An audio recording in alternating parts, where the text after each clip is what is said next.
topshirish kerak. Umri davomida bir marta topshirish. Nima uchun bir marta? Odatda xolesterin ovqatlanishimiz bilan o'zgaradi. Lekin bu lipoprotein mali A, kichkina bu ovqatlanishga daxli yo'q. Endi bor o'zgaruvchan misol vaspaleniya bo'lsa, shamollash bo'lsa, qanaqadir временно o'zgarishi mumkin. Bu uncha katta narsa emas. 5 yoshdan keyin paydo bo'lgan norma, endi o'zini nimasi, qanaqadir miqdori butun umr saqlanadi degan gap bor. Endi bu boshida aytdik-ku, genetik o'zgarish. Genetik defekt. Kimlargadir shunaqa defektni nima bor? Taxminan 20% dunyoning aholisida bor. Endi genetik, ya'ni avlodda bo'ladigan bo'lsa, yosh tanlamas ekan. Yosh tanlamaydi. Yosh bolalarda ham baland chiqar ekan. U yerda haligi balandlik darajasi bor-ku. Har xil darajasi bor. Qancha baland bo'lsa, даже bolalardagi insultlar ham ko'payadi. Bola, masalan, 16-18 yosh, haligi yoki o'spirin infarkt insultlar xavfi yuqoriligicha qolaveradi. To'g'ri. Yosh tanlamaydi. Shuning uchun avlodda bo'lsa, tekshirtirgan ma'qul. To'g'risi, men ham o'zim uchun tekshirib ko'rmoqchiman, chunki menda baland bo'ladigan bo'lsa, men hozirdan chorasini ko'rishim kerak. Uni infarkt bo'lib, keyin chora ko'rish ancha noto'g'ri. Endi lipoprotein kichkina A'ni tabletkalar bilan hozirgi kecha kunduz tabletka bilan kamaytirib bo'lmaydi. Yo'q. Xo'sh, parhez bilan kamaytirib bo'lmaydi. Endi uni kamaytirib bo'lmaydi, yondagi xavfni kamaytirishimiz mumkin. Noilojlikdan-da. Sport bilan ham kamaytirib bo'lmaydi. Yo'q. Bitta yo'li shu hozirgi kecha kunduzda aferiz. Boshqa dorilar chiqqancha aferiz. Endi dorilarga umid bog'lashyapti. 3-faza deydi. 3-fazada o'sha xavfsizlik masalalari ko'riladi.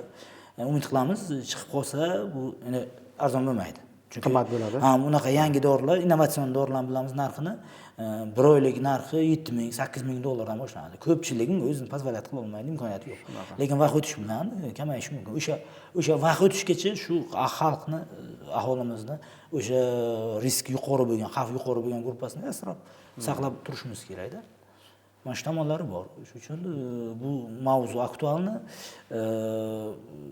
Asia Med Hospital shu narsani olib kelib, xalq uchun bir foydali ish qilibdi. Kuzatuvchilar marhamat murojaat qilishlaringiz mumkin. Bu xalq uchun katta narsa deb hisoblayman. Rahmat ma'lumot uchun. Keyingi savolimiz, keyingi mavzumuz, ya'ni gipertoniya haqida bo'ladi. Gipertoniya bo'yicha dunyoda qanday yangiliklar va bizda ularga mos ishlayapmizmi, yo'qmi? Gipertoniyaga mos ishlayapmizmi, yo'qmi? Siz aytmoqchisiz, dunyo kardiologiyasidagi yangiliklar va biz mirovoy o'sha dunyo kardiologiyasi bilan mos ishlayapmizmi? Gipertoniyani olib borishda. Gipertoniyani olib borishda. Endi однозначно javob berish ancha qiyin, chunki qancha mutaxassis, yaxshiroq mutaxassis bo'lsa, bizning kardiologlar dunyo standartiga yaqinroq olib boradi. Lekin periferiyalarda endi hech kim u yerda ayblash ham qiyin, misol kimdir первичный звено лобового yoki gipertoniyani mutaxassis emas bo'lgan kishi sal xatoroq olib boradi. Misol tez yordamda ko'ramiz shu xatolarni. Biroq o'zimiz ham tez yordamda ishlagan vaqtimda o'zim ham shu xatolarni qilganman. Nima u xato? Ana oxirgi 20 yildan ziyod dunyo kardiologiyasida davolashdan maqsad bu davleni tushirish emas. Endi davleni tushiriladi. Davleni tushiradigan dori ko'p. O'zingiz bilasiz, taxminan 20 yil, 30 yil oldin yoshi katta kishilarimiz ham biladi. Bir vaqtlar Adelfan bor edi. Klofelen ishlatilgan vrachlar tomonidan. Endi Adelfan kasallar tanigan papazollar bor edi. Hozir ham kimdir misol enalapril yoki ishlatyapti hozir. Enam ichib yurganlar iching desak, misol aytadiki, "Yo'q, men papazol ichaman", ichib yuribdi hali ham. Nima ekan, men enam ko'rgan qolaman yoki bir boshqa dori ko'rgan qolaman degan fikr bor-da. Lekin dori gap davleni tushirishdan emas-da. Davleni tushiradigan dori ko'p. Bu qisqa maqsad deydi buni, haligi shugungi maqsad tushirish, tamom. Lekin aslida dori tanlashda umri uzaytiruvchi dori deydi. Ikkita maqsad bu, haligi hayot sifatini yaxshilash, bu davleni tushirish masalasiga kiradi. Bu bizning gipertoniyada ikkinchi asosiy maqsad umri uzaytirsin. Ya'ni o'sha antigipertenzin, ya'ni gipertoniyani qon bosimini tushiradigan dorilarni to'g'ri tanlab bersak, bemorning umrini uzaytirgan bo'ladi. Rahmat sizga. Chunki olaylik Adelfanni oladigan bo'lsak, endi bu reklama yoki anti-reklama emas. Adelfanni o'zi bironta образованный kishi, vrach ishlatmayapti-da. Lekin kasallar o'z boshimchalik bilan aptekadan olib ichib yuribdi avvaldan. Nimasi muammo tug'diradi? Gap davleni tushirishda emas, davlenni ko'taruvchi mexanizmlar bor. Biz o'sha mexanizmga mos tushirishimiz kerak. O'sha mexanizmlar o'lim ko'paytiradi. Bu bitta belgisi qon bosimi. Misol, o'sha mexanizmlar bizda qon bosimi, o'sha mexanizmni bloklashimiz kerak. Buni renin angiotensin aldosteron tizimi deydi. O'shani bloklamasak, u organlarda o'zgarish paydo qiladi. Ya'ni nishon organlari deydi. Bunga buyrak, bosh miya, tomir, ko'z nishon a'zolarga kiradi va shu a'zolarda o'zgarishlar paydo qilish boshlaydi. Kimdir ko'zi ko'rmay qoladi, kimdir infarkt bo'ladi, kimdir ateroskleroz ko'payib ketadi. Boshqasini, masalan, buyrak ishidan chiqib ketishi mumkin. Shuning uchun shunday dori tanlanyaptiki, dorilar tanlangan vaqtda ham oqibatiga, ana shu nishon a'zolarning zararlanish oqibatlarini kamaytirsin. Shunday tanlangan ma'qul. Dunyo shunday tanlayapti. Bizda sal boshqaroq. Keyin yana yangiliklardan oxirgina o'tgan yil 24-yil avgust sentyabr oyida yangilandi. Yevropeyskiy общество kardiologov degan обществоmiz bor. Bular gipertoniyani yangiladi. U yerda bitta narsa kiritildi. Yakka tipidagi dorilar mono deydi bizda. Mono dorilar antigipertenziv dorilarda ishlatilmayapti.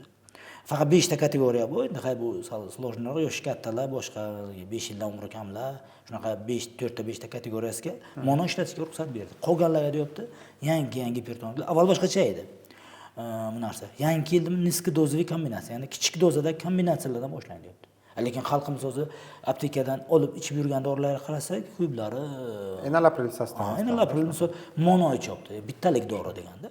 Asli ikkitalik dori bilan ichish kerak deyapti. Endi yangiliklar shu, lekin hali vrachlarimiz ham ko'pchiligi o'tgan yo'q bu narsaga. Aslida shunga o'tish kerak.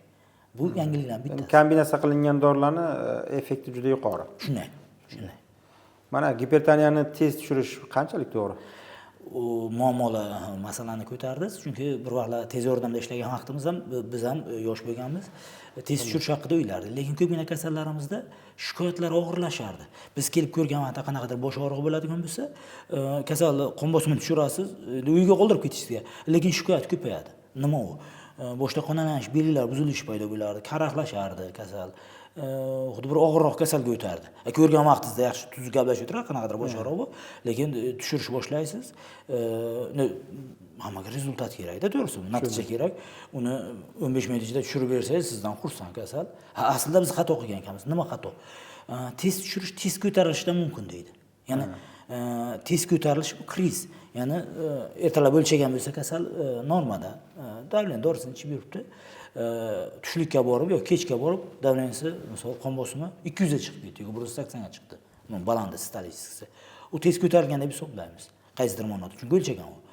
Bular shunday kasallar buni kriz deydi. U krizda tushirish masalasi bor, tezlik. Lekin o'sha yerda ham ehtiyot bo'lish kerak deydi. Ikkinchi holat bor, buni ko'p ko'rgan bo'lsa, bu xatolik juda ko'p. U nima tez tushirish? Qarang, kasal qachon davleniyangiz ko'tarilganini bilmaydi. Ayrimlar vaqti davleniya ekanligini bilmaydi. Ko'rigizga keladi, sizda ham bunaqa situatsiya ko'p bo'lgandir. O'lchaysiz, davleniyangiz necha desangiz, bilmayman deydi. Yoki past davleniya bo'lgan, dorisini ichmagan anchadan beri. Baland davleniya bo'lgan, dorisini qanchadan beri ichmagan. Lekin qanaqadir bosh og'rig'i bor tam. O'lchaysiz 200, 220 даже 240 chiqishi mumkin. Aytishga ham qo'rqasiz, aytmaslikka ham hayronsiz. Ana bunday vaqtda deydi, tez tushirish mumkin emas. Bu nekontrolируемый adega kiradi yoki davolanmayotgan qon gipertonik. Bunday vaqtda sekin tushirish kerak deydi. Nimaga? Sekin ko'tarilgan qon bosimi miya va ichki organlar avtoregulyatsiyaga, ya'ni qon bosimini o'zi kontrol qiladi. Har bitta organda qon bosimi odatda 90 bo'lishi kerak. Buyrakda ham shunday, bosh miyada ham, yurakda ham pashishni ishlaydi. Hamma organlarda qanaqa sistemda qon bosimi bo'lishidan qat'iy nazar o'ziga qon bosimini moslashtirib oladi. Bu avtoregulyatsiya degan narsa, bu ya'ni o'z-o'zini boshqarish. Biz tez tushiradigan bo'lsa, u tez sekin ko'tarilgan u. O'ziga moslashtirib olgan. Sekin tushgan vaqtimizda u qaytib o'ziga moslashtirib taqlaydi. Biz tez tushiradigan bo'lsa, u yangi bosimga moslasha olmaydi. Bizning normaga u kasalni 110 ga 120 ga tushirsa, u ko'tara olmaydi. Natijada nima bo'ladi? O'sha organlarda qonlanish buziladi. Bu bosh miya, nishon a'zolarda. Yurak va buyrak. Bosh miya, ko'zda, yurakda shunaqa. Eng yomon tomoni organizm qon yo'qotdi deb o'ylashi mumkin. Shunaqa mexanizmlarni xuddi qon yo'qotganday tushunadi. Natijada qon bosimini ko'tarishni boshlaydi. Va oqibatda biz tushiramiz, u ko'taradi. Biz tushiramiz, organizm ko'tarishni boshlaydi. Keyin aytadiki, ularni kontrol qilmayapti. Hammasi tez tushirish muammosi. Hozir aytayapti, sekin tushiring deydi. Agar sekin ko'tarilib kelgan bo'lsa. Faqat krizlarda sal boshqacharoq. U alohida spetsialistlar u bilan shug'ullanadi, chunki har bitta asoratda har xil tushiriladi. Yashirin gipertoniya bo'ladimi? Yashirin gipertoniya hozirgi kunda bor. Buni bizda fanda maskirованный gipertoniya deydi, ya'ni maskalangan gipertoniya. Nima uchun maskalangan deyiladi? Ya'ni bizning oldimizga kelgan vaqtda qon bosimini o'lchasak, normalni chiqadi. Lekin kechga qarab, kechasi ko'tarilishi mumkin. Odatda yoshlar, o'rta yoshli kishilarda, erkaklarda shunday narsa xarakterni kechasi bosh og'riq bo'lib yuradi yoki uyqusi buziladi, uxlolmayman deydi. O'sha vaqtda qon bosimini o'lchasangiz, o'sha vaqtda bor. Vrachga borgan vaqtda yo'q. Go'xda skoriy tez yordam keladi, qon bosimiz bor ekan, erta vrachga boring deydi. Misol uchastkavoy vrach yoki boshqaga. Vrach ko'rikka kelgan vaqtda tushgan bo'ladi. Bu teskari narsa. Buni aniqlash uchun bizda SMAT degan tekshirish bor. Endi bu qisqartirmasi sutishni monitoring arterial давление. Ya'ni shunaqa tonometr bor, qo'lga osib qo'yiladi, avtomatik tonometr. Har 15 minut yoki yarim soatda qon bosimini o'lchaydi va registratsiya qiladi. Bir sutga qo'yiladi, bir sutga yechib olinadi. O'shanday vaqtda ko'rishimiz mumkin. Bizda G'ijdimonda bormi shu tekshirish? Bor. Bizda bor. Osiyomed hospitalida SMAT apparat bor. Bo'lmasa sizlar to'g'ri yo'lda ekansizlar, chunki hozirgi kunda aytyapti, SMATning o'rni katta deb. Mana bu nimani davleniyni aniqlashda, chunki bor shunaqa narsa, o'zi siz aytgan savol teskarisi ham bor. Teskarisi nima? Bor gipertoniya belova xalati derdi. Ya'ni oq xalat sindromi ham derdi. Bu degan nima? Bemor ko'pchilikda qo'rquv bor. Xavotir. Vrach oldiga kelgan vaqtda bir nima kasallik mendan chiqaradi, o'zi bir hamma joyim kasal chiqaradi. Odamlarda xavotir bu, vahima bilan turadi. Vahima bilan yuradi, vrach oldiga bormaydi. Mabodo haligi kimdir itarib olib kelsa ham haligida qon bosimi baland chiqadi deb aytdi. Qon bosimi baland chiqadi. Biz nima qilamiz? Dori yozib beramiz. Aslida bu uyga borgan vaqtda bo'lmaydi qon bosimi. Asli bu narsani aniqlashning ikkita yo'li bor. Birinchisi uyda tonometr bo'lishi kerak. Endi qarang, u gipertonik emas. Unda uyda tonometr qiladi. O'z gipertonlar o'zida 4 tasidan bittasida tonometr bo'lsa katta gap. Ko'plar tonometr yo'q. Yo'q, tonometr yo'q. Tim bo'lib bu gipertonik emas. Bu nima, haligi qo'rquvdan kelib chiqadigan, vahimadan kelib chiqadigan holat. Har ko'rigizda chaqirsangiz davleniyasi baland. Xuddi dori ichayotgan bo'lsa. Biza bular dori buyurish orqali ularni nimasini buzib qo'yishimiz mumkin. Ahvolni organizmini. Uni oldin aniqlab olishimiz kerak. Aniqlash uchun endi to'g'ri uyda tonometr yo'qligini bilamiz. Ana shu SMAT bilan, ana o'sha o'toqqa qo'yiladigan tonometr bilan bir sutka uni qo'yib yuborishimiz kerak uyga. O'shanda ko'ramiz. Uyga borgan vaqtda davleniyasi bilmaydi. O'zimizga qaytib kelgan vaqtda biladi. Bunga endi sal psixologiya bilan ishlash kerak. Buni gipertonik sifatida qaramaslik kerak. Lekin vahimasi boshqa narsalar bilan alohida ishlanadi. Buni gipertonik emas, sal boshqacharoq. Qon bosimini o'lchaysiz, kunduz kunlari normada, kechqurun 11-12 dan keyin to ertalab uyg'ongancha qon bosimi baland bo'ladi. O'sha soatda infarkt, insult, o'lim shu soatda ko'p bo'ladi. Bu siz yana bitta mavzuni ko'taryapsiz. Bizda bu narsa asli o'zi SMATni ixtiro qilinishda, ya'ni sutish monitoringni paydo bo'lishida non dipper degan holatlar, night picker degan holatlar bor. Endi bu inglizchadan olingan. Kechasi uxlagan vaqtimizda bosh miyada dam berish uchun qonni 20% gacha kamaytirar ekan. 10-15-20% gacha kamaytirar ekan bosimini. Qon miqdori ham kamayadi, keladigan miqdori. Bosh savish kerak, uxlash kerak odam. O'sha uchun bosim baland bo'lsa uxlolmaydi odam. Shunaqa mexanizm ishlaydi. Даже gipertonikda ham ishlaydi. Vaqt o'tishi bilan mana shu mexanizm ishdan chiqadi. Bu mexanizm ishdan chiqqan vaqtda kechasi tushmaydi. Maligi SMAT qo'ygan vaqtimizda shu narsani ko'ramiz, kechasi tushmaydi, yo'q ko'tarilishi mumkin. Uni night picker deydi. Night picker ham yomon. Bor non dipper deydi, ya'ni tushmaydi. Bir xil turadi. Misol 140 yuruvdi, 140 turadi. Yoki даже dorida 120 turadi. Normalmi? Lekin kechasiga 120 ko'p. O'sha 110 gacha kelish kerak. Non dipper ham tushmadi. Bu vaqtda 6 marta asorat ko'p deydi.